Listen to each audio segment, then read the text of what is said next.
Shortshanks came in, and the ogre asked him if it were true that he could brew 100 lasts of malt at one strike. "Yes, it is", said Shortshanks. "'Twas good luck then to lay hands on you", said the ogre, "and now fall to work this minute, but heaven help you if you don't brew the ale strong enough."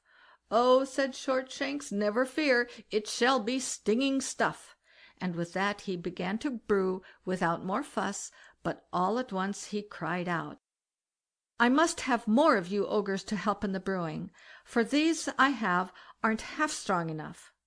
Well, he got more, so many that there was a whole swarm of them, and then the brewing went on bravely. Now when the sweetwort was ready, they were all eager to taste it, you may guess. First of all the ogre, and then all his kith and kin. But Shortshanks had brewed the wort so strong that they all fell down dead, one after another, like so many flies, as soon as they had tasted it.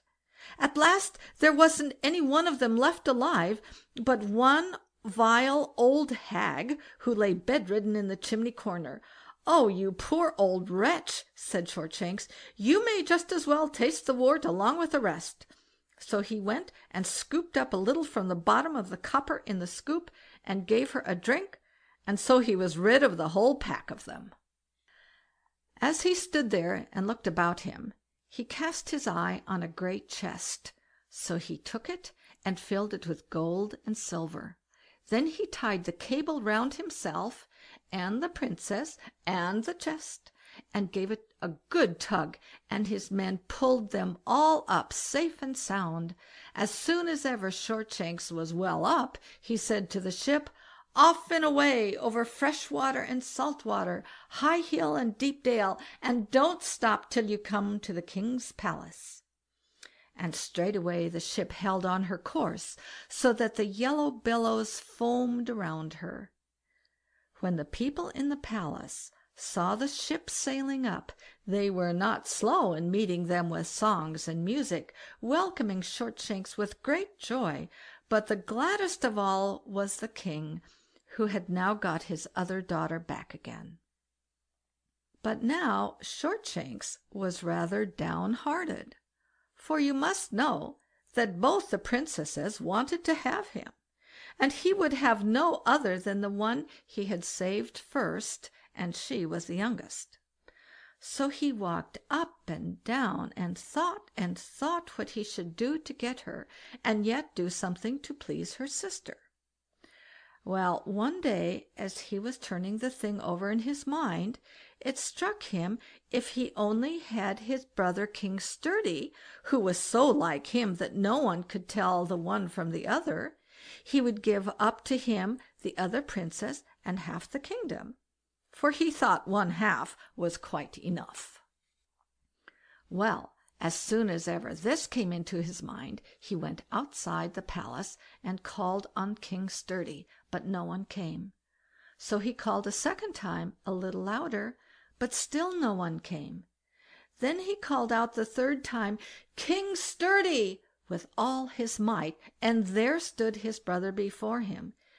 "Didn't I say", he said to Shortshanks, "didn't I say you were not to call me except in your utmost need?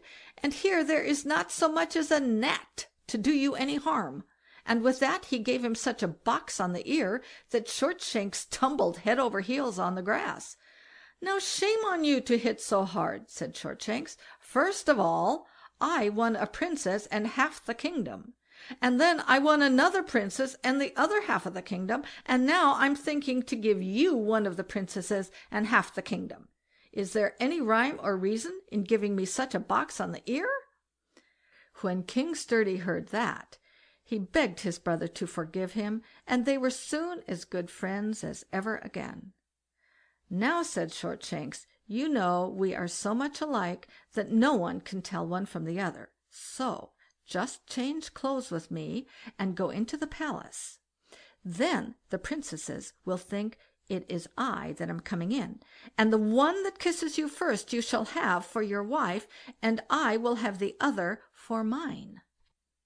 And he said this because he knew well enough that the elder king's daughter was the stronger, and so he could very well guess how things would go. As for King Sturdy, he was willing enough, so he changed clothes with his brother and went into the palace. But when he came into the princess's bower, they thought it was Shortshanks, and both ran up to him to kiss him. But the elder, who was stronger and bigger, pushed her sister on one side and threw her arms around King Sturdy's neck and gave him a kiss. And so he got her for his wife, and Shortshanks got the younger princess. Then they made ready for the wedding, and you may fancy what a grand one it was when I tell you that the fame of it was noised abroad over 7 kingdoms. End of section 27.